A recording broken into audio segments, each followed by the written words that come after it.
Ready? All right. Thank you so much for your patience. Uh, technology, you can have a little difficulty at times, and but we certainly appreciate you hanging in there with us. And thank you so much for allowing us to know what was going on. But the last thing I said to you was our words will always reflect what is already in our hearts. Remember, we're talking about watch your mouth. Watch your mouth. And Mama said, watch your mouth. And so our last words were our words will always reflect what is already in our hearts. So now if you said something like, oh man, they got this thing messed up and that thought was already in your heart. You have thought about it before. Maybe we had a technical difficulty before and you said something. Well, guess what? It happens. But let's get back. We're talking about the seriousness of speech. And my second point is, what's that in your heart? You see, the heart defiles you when its contents pass through your mouth. In other words, selfishness, dishonesty, insecurity, envy, ugly words. That's what defiles us when it passes through our mouth. It is not the things that proceed from our heart is what defiles us. And it's not about washing your hands. Well, let me say this. COVID-19 has taught us we need to wash our hands. But it's more what's on the inside that defiles us than anything. So, in fact, Matthew 17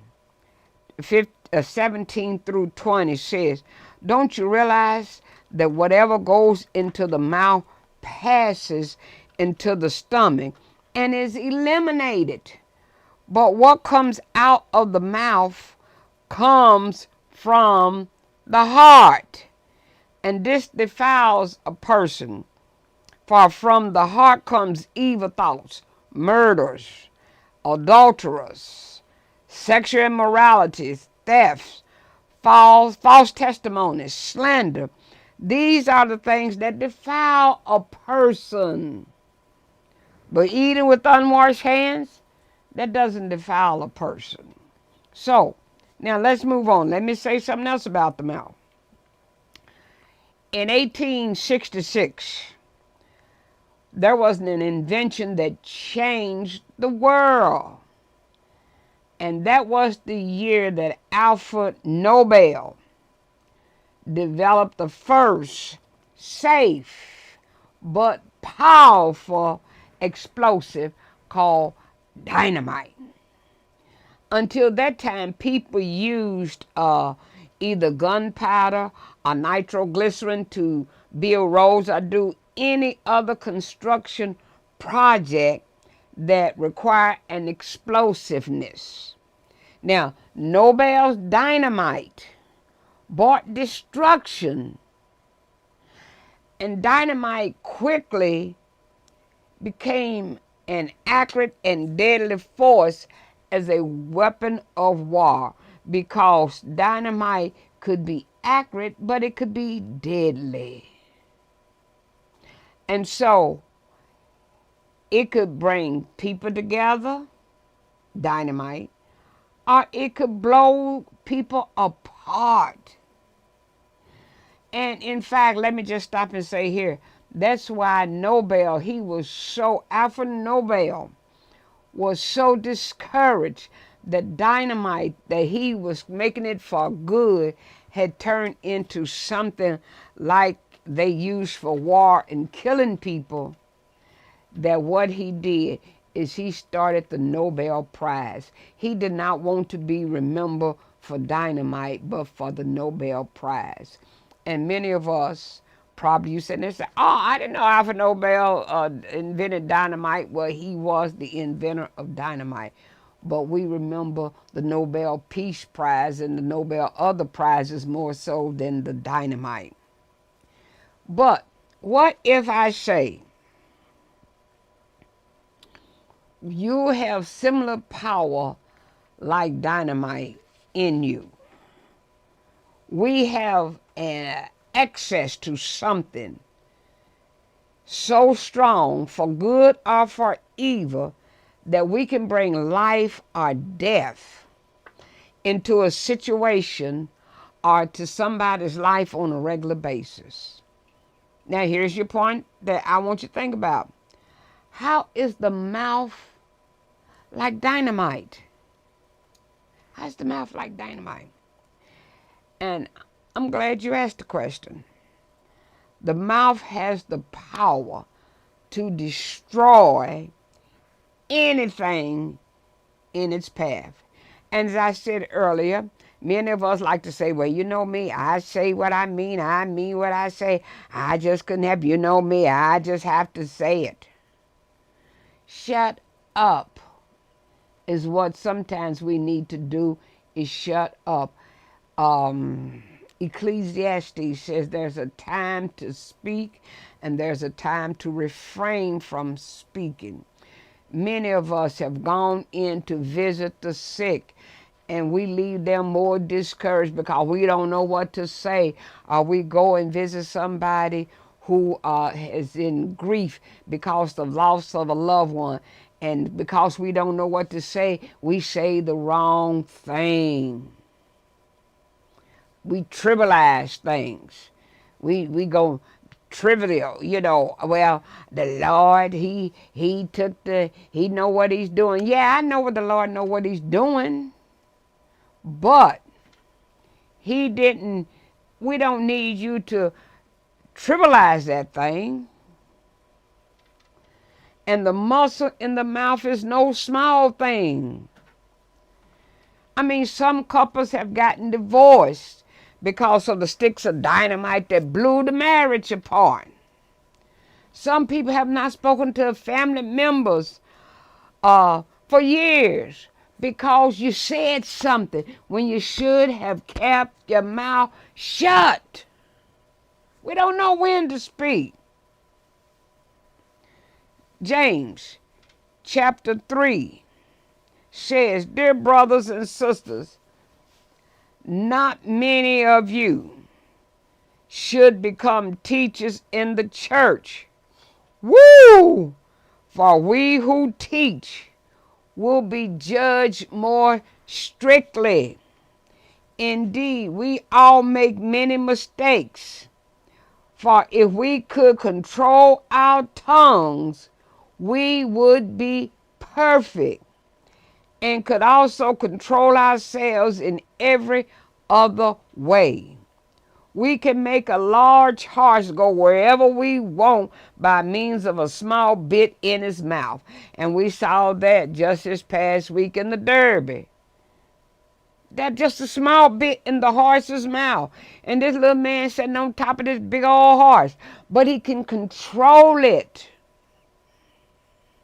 And a small rudder makes a huge ship turn whenever the pilot chooses to go, even though the winds are strong. In the same way, the tongue is a small thing that makes grand speeches, but a tiny spark can set a great forest on fire. And among all the parts of the body, the tongue is a flame of fire. It is a whole world of wickedness, corrupting your entire body. It can set your whole life on fire, for it is set on fire by hell itself. People can tame all kinds of animals, birds, reptiles, and fish, but no one can tame the tongue. It is restless and evil, full of deadly poison. Sometimes it praises our Lord and Father, and sometimes it curses those who have been made in the image of God. And so blessing and cursing comes pouring out of the same mouth. Surely, my brothers and sisters, this is not right.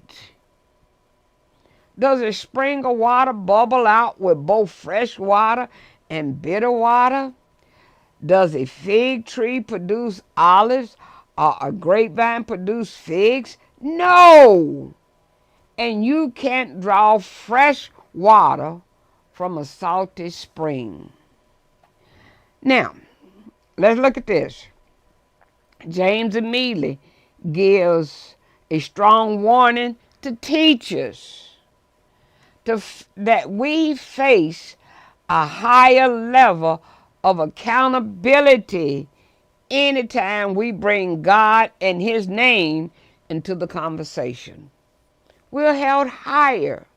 You see, in other words, on Judgment Day, let's say it's Judgment Day, and now they call St. Stephen. Okay, we're going to have St. Stephen. St. Stephen, come on up here. And the first person they're going to call is Pastor Cosby. He's going to be held accountable. Well, I can't get too happy over him being first because right behind him, come here, Geneva. Whoa, I haven't had a chance to get my excuse together. So we teachers are held in high regards. Those who give spiritual instructions to others, now listen to me, whether formally or informally, will receive a stricter judgment. So let me get to the informally, because you think, yeah, you looking at me. See, I know what you're doing. But now I'm going to look at you. You're a mama, grandmama, a granddaddy, daddy, or sister, or older sister, or brother, or aunt, or somebody. And when you start giving you're going to be held accountable. Okay, so you think, well, I ain't going to teach you. Well, guess what? You're still going to be held accountable. God holds you accountable. See, that child that uses a word, you know what we call, like, starts with the S, ends with the T, or we use a word that's like a BS or MF and all that kind. That didn't come in their vocabulary. They had to hear somebody say it. I'm talking to you. They heard you. You know, when sometimes I get so I don't even do it no more. You get on, what's that called, YouTube, and people done put a picture of their child, a little 2 or 3 year old baby, dancing. And I'm thinking, they ain't got no business being able to dance doing that. They had to see somebody. They had to hear somebody. So, James tells us, and after this initial warning to teachers, he continues his lesson about our lips by establishing 3 unique things regarding the mouth. First, it directs life, because he said a small rudder can make a huge ship turn. That's directing. Or a small bit in a horse's mouth can turn the horse. So you can direct your life or somebody's life by what you say. Words of encouragement. And in fact, while I'm saying it, we need to speak words of encouragement over ourselves. And then James said, or you can damage life. He said, the tongue is a small thing that makes grand speeches, but you got to watch the buts. I tell you that all the time. A tiny spark can set a great forest on fire. Just you saying just a few words. Well, all I said was, and you know that's what we say, well, all I said was. Well, that's all it takes.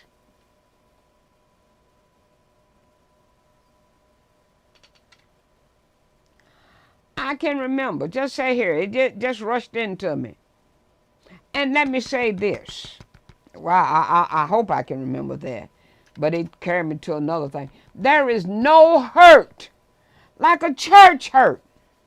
You got to be careful. We look at people. Oh, that dress is too short. Or that thing's not right. Well, I didn't like that song. Well, nobody's trying to please you.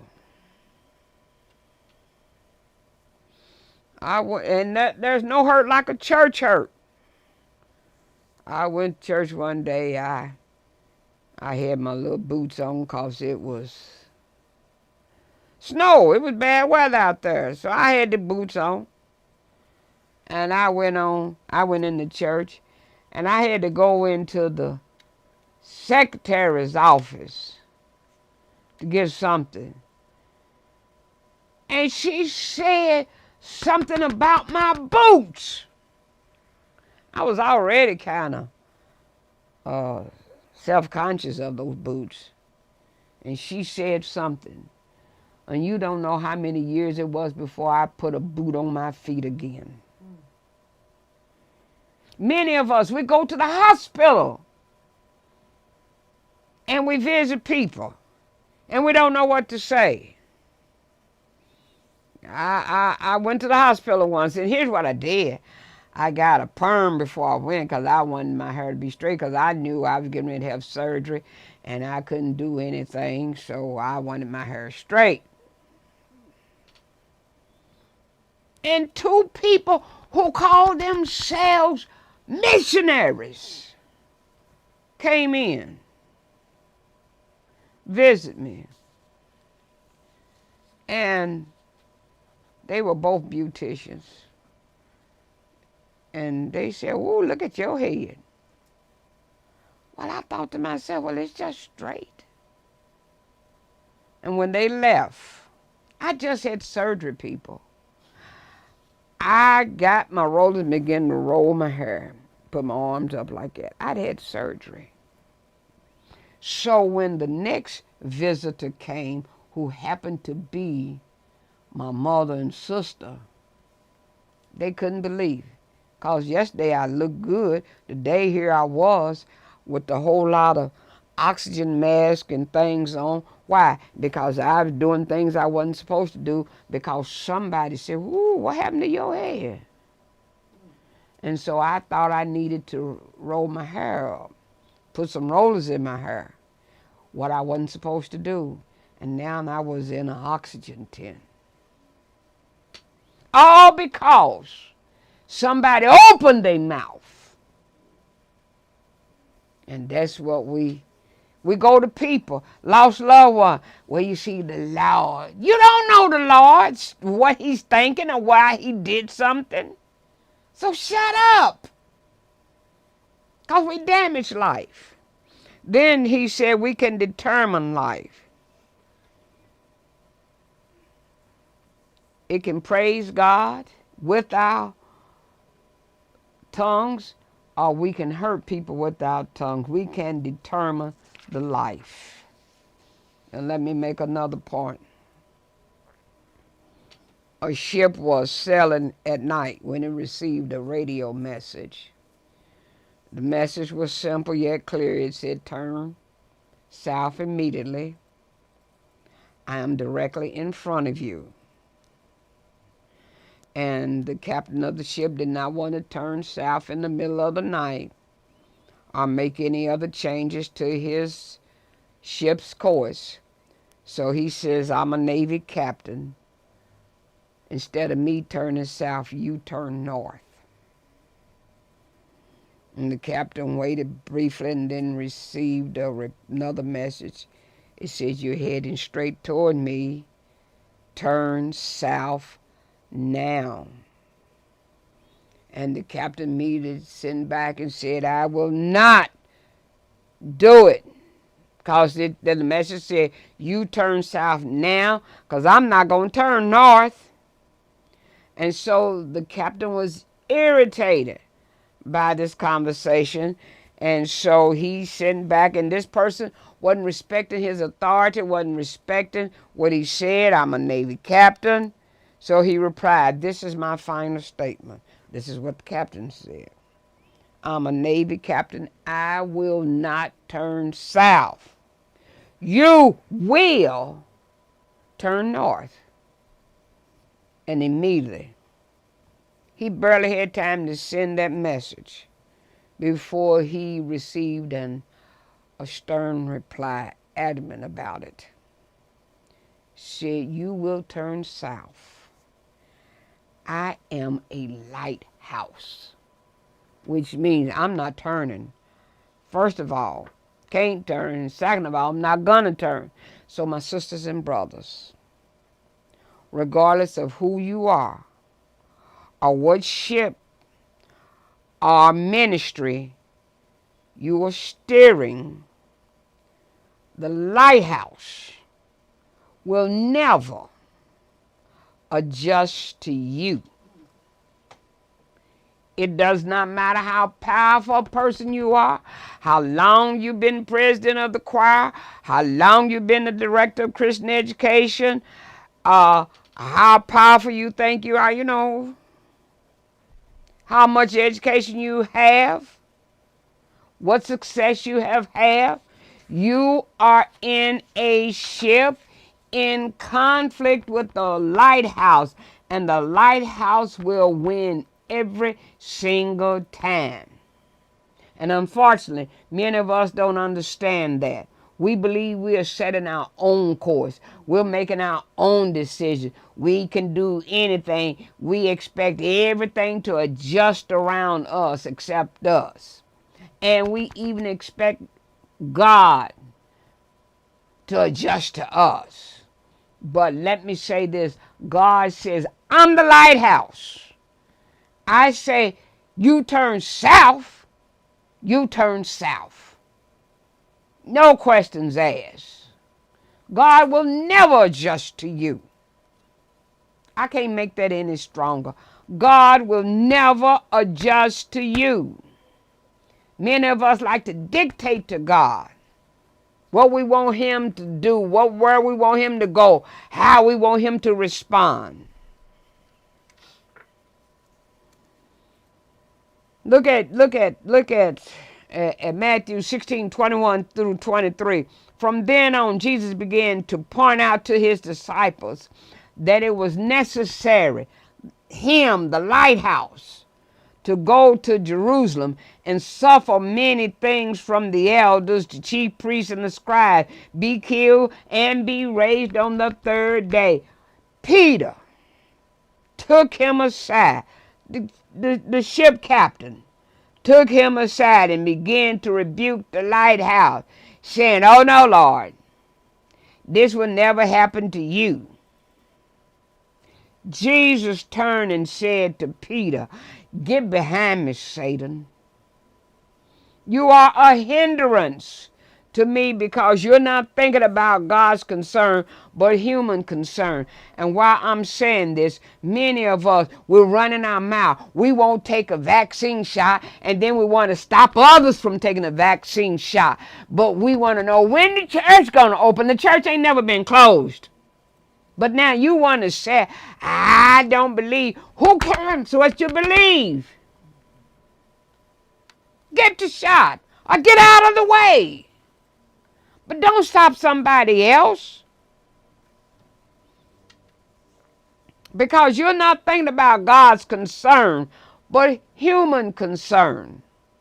God, you prayed, you asked him to send, help us in COVID-19. And then he sends a vaccine, and now you want to throw up your hand like, I'm not turning south. That was too quick. Well, if they still be trying to get the vaccine, you'll be saying, what's taking them so long? You can't be satisfied. And let me get back to Peter so I can close this thing out. Those 3 verses are of great significance to how quickly, the 3 verses I just read you, Jesus said that he needed to go in and to Jerusalem, he's going to be crucified. And then Peter turned around and said, oh no, Lord. And then Jesus said, well, get behind me, Satan. It shows how how quickly we can allow our mouth, our tongues, to get in our way. Peter begins by using what we, or at least me anyway, I call Christianese. He calls Christ Lord. He trying to think biblically, spiritually, theologically. You know how it is. Walk like a duck, quack like a duck, look like a duck, it must be a duck. Talk like a Christian, walk like a Christian, act like then it must be a Christian. No. And yet at Peter's best attempt at seeking to, and that's all he was doing, he was trying to shield and protect Jesus. But when he finished, Jesus called him the devil. So obviously, you can use the word Lord and yet be talking straight from the devil. Woo! Now, but look, Matthew 16:15-17. But you, he asked them, this is before Peter makes his statement. But this is before, same chapter, but before. But you, he asked them, who do you say that I am? Because Jesus had sent out the disciples. He said to them, who do men say that I am? They said, oh, John the Baptist, some say Elijah, some say this. He said, but who do you say that I am? Simon Peter, here's Peter again, answered, you are the Messiah, the Son of the living God. Jesus responded, blessed are you, Simon, son of Jonah, because flesh and blood did not reveal this to you, but my Father in heaven. That was verse 17. But now in verse 23, Jesus called him a devil. See how quickly our mouths can get us in trouble? But when Peter agreed with Jesus, he was blessed. But when he spoke out of sync of God's will, he became a mouthpiece for hell. Why? Because he revealed a heart that lacked faith in what God said to be true. And when you come to understand that your words have the power to invite either God or Satan into a conversation, you will want to watch your mouth.